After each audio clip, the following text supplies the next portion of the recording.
wewe unapovuna, unalima shamba lako vizuri, ikifika wakati wa mavuno, unapovuna mahindi yako, unajipangia mwenyewe, haya nipeleke sokoni, haya niweke akiba, haya niweke galani, wala hakuna mtu anakuingilia.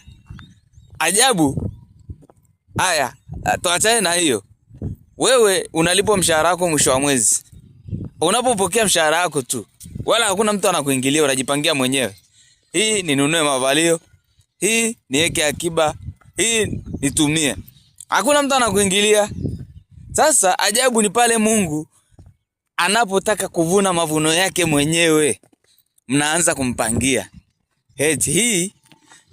Hii halazo mahali pema peponi. Yaani unampangia Mungu wewe? Mwache Mungu bwana. Mwache Mungu avune mavuno yake. Mungu anajua. Yeye ndo mkulima na yeye ndo mvunaji. Hakuna mwingine.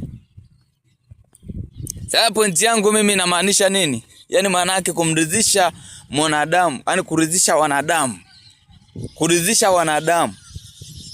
Kuridhisha wanadamu ni vigumu sana.